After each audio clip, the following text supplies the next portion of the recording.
What's up guys, Josh Olfert here back with another video, and today I've got my client Tom coming on the show, and Tom makes a full-time living on the internet in like the sneaker niche on YouTube. It's pretty crazy stuff. I'm gonna try to get him to divulge way too many details about his finances, how much money he makes, all that sort of thing. So please come along with me, hit that subscribe button if you haven't already, hit that like button, and let's get into the video.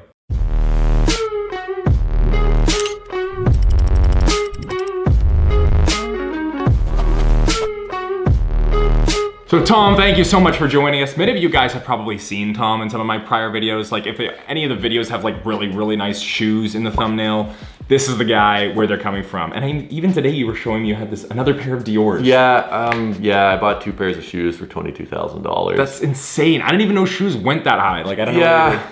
Not the best purchase that I've made, but hey, business expense. So Tom has been actually helping me do the whole YouTube thing. Tom is the YouTube pro. And when I was in high school, you know what, I was actually a year older than Tom and we went to the same high school. He still is a year older than me. Yeah, that didn't cross much.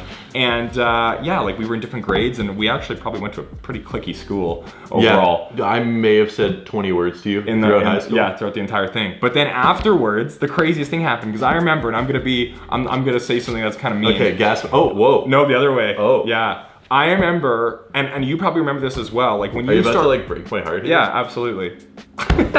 When you first started putting out those YouTube videos in high school. You thought I was an imbecile. No, not at all. Well, I think people kind of push it off as if this is some guy trying to get started on YouTube. Because like the videos weren't like, if they weren't good. You were to go look at They were absolutely terrible. I look at my first video and he's been here to help me, but they're so bad. Yeah, and his first video was probably 7.5 times better than my first video. Like it was bad. Yeah, and so, also YouTube wasn't a cool thing back then. Oh right, YouTube like you didn't like, start YouTube to generate a 7-figure income or like to be famous or whatever. You started YouTube because it was like weird in 2013. It was like a passion project for like weirdos like Fred. Like remember when they had Fred? And that's a little bit farther back than 2013, but it wasn't commercialized or publicized anywhere like it is now. For sure. So I remember this, and I think most of the people we went to school with saw it as like, oh, that's kind of funny, like good for him, whatever. And then I got started in my career as an advisor and doing investment management and all this kind of stuff. And I remember we started talking again because you brought up the idea that you might actually need like an investment advisor, a financial planner. And I started to think, okay, like wonder what job he's gotten. And you came and sat down with me and you're like, yeah, remember how I was doing YouTube? I'm like, yeah, of course I remember. He's like, yeah, I've got 250,000 subscribers now and I'm gonna make X every year. This is true. And it blew my mind. I was like, excuse me? Like, and I almost feel bad because your brain just kind of discounts people and their passion projects. Yeah, why are you discounting my passion project? Because it officially, hit and it started to work out. And I was like, man, this is crazy. This day you even talk about how you're walking around and people don't take this career that's serious. On a quick tangent, like if I'm in New York, if you guys don't know, I spend most of my time in New York because it's amazing. But if I'm in New York and I tell someone, oh, I make YouTube videos, or oh, I do some of the other stuff that I'm sure we'll get to later in this video, they take it like, oh, and that's your full-time, that's sick, you must be doing really well for yourself, right? But if I say it to people here in Winnipeg where I grew up and spent most of my life, they sort of just shrug it off. So what's your day job? Yeah, it's like, oh, I make YouTube videos. And then meanwhile, just for some reason always ask what I do for a living. And whenever I tell them YouTube, they're like, oh, that's cool. And I guarantee you that they're more impressed by the accountant at the next table when they tell them they're an accountant. That is how messed up this city is. All right, that's hilarious. So all this to say is things have gone really well. That's fantastic. What was it like through your eyes? Because from my eyes, I saw it start, it was kind of out of sight, out of mind, and then 3 years later it reappeared. But through that whole period, you were putting out videos every day or every week at least. Yes. What was it like building that up from the ground, and how long did it take before you got any momentum? Okay, so I will toot my own horn here since you've yanked me down a couple rungs on the ladder with your little story here. Yeah. My delusional optimism is one of my greatest skills in life, and it is why I will be extremely successful in most endeavors that I undertake. YouTube was the same. Like, I started it for fun. I watched a lot of people that did shoe videos because I was really into basketball shoes in high school, and I watched these people and I was like, oh, this is so cool, this is fun, I want to try doing this. And keep in mind, I'm like 16, I don't really have a job, so I can't just buy shoes all willy-nilly, but I remember I got 1 pair of shoes and I was like, you know what, I'm just gonna try making a video. And I did it on my cell phone. It was terrible, it was really bad, but I put it up on YouTube and it got a few views. And I was like, oh, this is cool. So I just, here and there, I did it, made a few videos, maybe twice a week, let's say, and I really enjoyed the whole process of editing it, and then it felt like I was part of the community of the rest of the people that were doing it, which was pretty cool. But anyway, after probably 2.5 or 3 months of doing it, I remember my first day of recorded AdSense came in, like the YouTube ad revenue. Oh, so yeah, back then you didn't have to meet a threshold. No, back then there was no like 1,000 subscriber threshold or anything like that. You could just apply for monetization. Oh, okay. And get it. It was way easier. So you said how long? It was 2 months? It was about like 2.5 months, but it was backdated. Like it was backdated to maybe like whenever I applied for it. Like let's say maybe 3 weeks after I started YouTube, I figured out, I can apply for ads. First day pops up on my YouTube dashboard. It shows my revenue and it was like 4 cents. Now you might be thinking this sounds ridiculous. It's 4 cents. Right? It's 4 cents because I know how it's ridiculous because I know how the story ends. Yeah. So most people would be like, oh, it's 4 cents, whatever. My mom was certainly like that, but I came running up from the basement from my computer being like, Mom, I made freaking 4 cents on YouTube. Do you understand what this means? And she was like, no, I don't understand what this means. I'm like, well, if this is 4 cents from this amount of views, if I get this amount of views, look how much money. And like immediately at that point, not that I set out to, make it like an extremely prosperous career, but I was like, I can make, I think my goal was like $2,000 a month. I was like, I can make $2,000 a month from YouTube. And I just knew that that was possible because I knew I made 4 cents. I can make $67 a day. Like I'm able to do that if I can make 4 cents a day from YouTube. And then it really took off from there. I put in tons of hours. I still didn't expect it to become a full-time job, but like I said, it could become like a part-time hobby that made a couple $1,000. You were in college. Like you went to college for a little bit? For 3 weeks. For 3 weeks, okay. Yes. Okay. So this is probably an important backstory as well. Yeah, I was supposed to go to Aspirations School of Business here, and I wanted to do like product marketing and stuff. Okay. And I was there for 3 weeks, and I hated all the courses I was in, and this one guy had a super thick accent, and I couldn't understand anything he was saying, and I just sort of stopped going, and then I didn't tell my dad. And my dad's a lawyer and very like, get an education. I still woke up at 6 in the morning when I was supposed to be leaving for school, and then I just sat in the basement until he left for work, so he didn't know that I wasn't going to school for probably a month and a half. That did not end well. So then I'm curious to know at what point, how long into this journey, and you were in college, you were aware when you realized, oh, this might, this $2,000 a month thing may have been aiming low. Yeah, so I guess basically when I dropped out of college, because I wasn't enjoying it, it wasn't because I was like, oh, I'm gonna do YouTube instead. It's just because I wasn't enjoying it. Okay, I didn't know what to do. I was making maybe $600, $700 a month from YouTube at the time I dropped out of college. And the plan was the following year, I was going to enroll in a different program. So I dropped out like late September, October. And then the following September, I was gonna go enroll in a different program that I thought I might be more interested in. And I just kept on working on YouTube. Like I said, I didn't have a job at the time, so it's like, this is all I was doing. And it got to the point by like May or June when it was time to register for that program, where it's like, I'm now making that $2,000 a month. Right. And I'm seeing upward trajectory. Right. And I was like, you know what? Screw it. Let's just see what happens. And I didn't re-enroll in school, and I kept on doing it. And you fast forward to like the following summer, and I was probably making, if I had to guess, like $6,000 or $7,000 a month at that point, having decided to just keep on focusing on it and not going to school.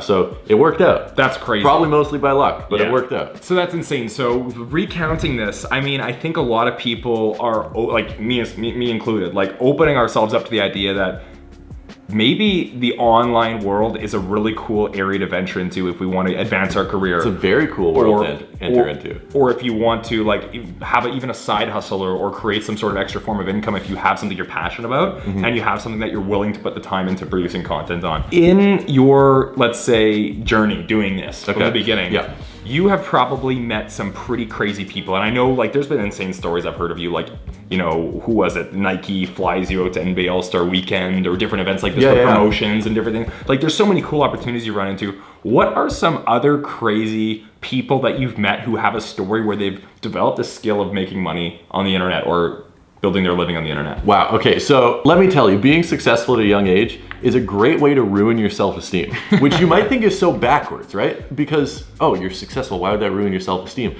But it just inherently happens that if you're successful, you wind up working with other people that are also involved in entrepreneurial types of things. And then you find people that are infinitely more successful than you, that if you're just working a regular day job, you don't know exist.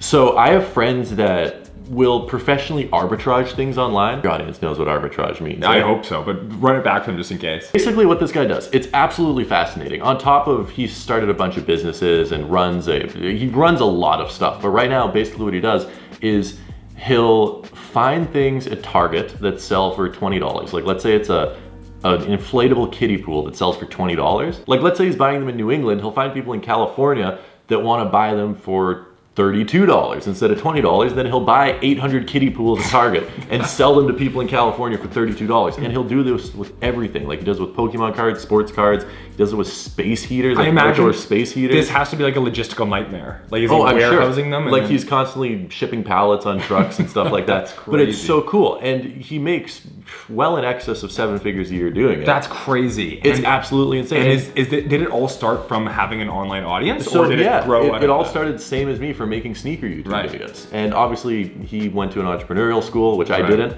but he started from building an audience from sneaker YouTube videos and sort of working from there, and it's super, super cool. So for me, let's say for a guy like me or somebody out there who's maybe interested in diving into this, because I mean, I don't know, a lot of young people, they got a lot of life left. There's the opportunity to do this. At what point in, like, let's say you're gonna dedicate yourself to trying to build some sort of business or audience online. And the reason I ask this question, Tom, is because I talk a lot about, like, and we talk about this together, about like scammers. Yes. And people who there's certain types of online businesses that are completely legitimate. There's an audience and people make a lot of money in a legit and ethical way. And then there's like the scam, the buy my program, the this, the that doesn't necessarily work. It's people getting rich off of other people trying to get rich. If you want to build your business online in some sort of legitimate way, I imagine some form of that has to come from either some audience or some unique idea like this arbitrage. How long does someone have to stay in the game for to see rewards, do you think, on a financial? Good question. So first, I would draw some point of contention with people getting rich off of teaching people, or off of getting people rich, because that's sort of what your career is built on. But no, it really depends case-to-case basis. Like I've seen people that upload literally their first video and it just gets picked up in the YouTube algorithm and it gets 1 million views. Like that has happened before. But then I think a great example is my friend Pooty, who makes YouTube videos. He has over 1 million subscribers now, but he made YouTube videos for over 3 years. Wow. And was under 2,000 subscribers. Crazy. 3 years, didn't even get 2,000 subscribers. Then all of a sudden he made one video that blew up, got like 2 or 3 million views, and it just catapulted his career. I guess the best way I can say it is that to have an audience online, you need to have some amount of luck or a large amount of money you're willing to spend to get that audience. Like Tai Lopez kind of thing. Exactly, yeah. Like if you're willing to run tons of ads, you'll get an audience. But if you're doing it organically, you need luck. But when the luck pays off and you do get that video or that post or that product that does reach the public eye, all the hard work that you put in is going to determine whether it's successful. Like if the product or post or video that gets found by everyone is not good quality, that luck didn't really get you anywhere because people aren't going to stick around. So it's that work that you put in behind the scenes that is going to pay off once you get that luck. That's so interesting. So I think what I'm looking for, because I look at this stuff a lot too, because I have clients like yourself or other people who are starting to figure this out, that there's opportunity online and it's a great opportunity. And what I'm always trying to find out is like, what is the law? Like what's the law of physics that applies to building an audience? Like you said, someone can post one video and it goes crazy and boom, stardom. Some people can, grind it out for 3 years and get nothing. And then one thing hits and all of a sudden it goes crazy. Is there any explaining this phenomenon, or is it just completely randomness? Because what I can understand is that the more you do and the more you try to create your own luck, the more you put out, the higher the chance there is that something actually works out. Is it purely just a game of quantity? Because it wouldn't make sense for that to be the case if someone can get there with one video or one thing. Exactly. What is the law that governs this? What is the thing that can help us understand what makes it happen for somebody? I think it needs to be engaging on a personal level online, especially in social media. Like selling products is a little bit different, but it needs to be engaging on a personal level. And I think that's what takes a lot of people a long time, is that it's not a natural thing to be engaging with strangers sitting across a camera lens. Like that's just not something that comes to you. So it takes people years to figure that out sometimes. Even if they're still super creative and they're still very hardworking, it can sometimes take them a long time to make that connection with the audience. So I think that's a big part. For sure. And then also lots of people just don't really find their creative voice, I guess, or like what they want to make content-wise for a while. So that's why it doesn't happen right away for everyone, because most people go into it as a hobby or, oh, I'll try this and see how it goes, and it takes you a while to find direction with it, right? That's a fantastic explanation. So now, at the end of the day, this is a finance channel, and when I have a guest and a client on, thank you, by the way. Can I just interrupt you for a second? Yeah, for sure. I've been watching your videos. I hope so. And they're very good. Thank you. And Josh is he's not even at 1,000 subscribers yet, which is honestly a crime against humanity. So if you guys watching, I've also seen his analytics, and most of you guys that are watching are not subscribed to him, go click the freaking subscribe button. What are you doing with your life? Do you want to be financially informed or not? So this is a finance channel after all. Having you as a client on, that's fantastic. I really appreciate that. I want to now dig into some more difficult questions. Okay, I'm ready. Okay, first one, we'll warm it up. And I mean, you've been open about this online. Okay. You've talked about it before. Okay. You might even just reference a video, I believe, that you may have posted. What would you say your average monthly income is from your online sources? Oh, it's good.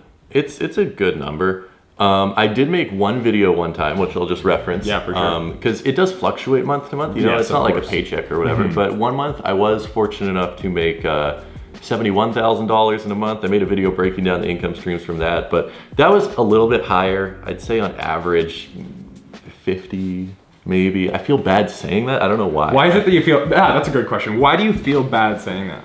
I don't know. Interesting. What is the most ambitious goal you have that you almost feel nervous or uncomfortable sharing with people? Oh, dude, I got a bunch. People look at me like I'm nuts. Yeah. Like clinically insane. Okay, so what would they? Or they look at me like, oh, that's cute. Right. Number one, there's this beautiful building in Tribeca in Manhattan. It's 56 Leonard Street. Google it, you know, it's gorgeous. There might be a picture right here. It is gorgeous. A full floor penthouse, 6,422 square feet, 6 bedroom, 6.5 bathroom, costs the cool price of 24.5 million US.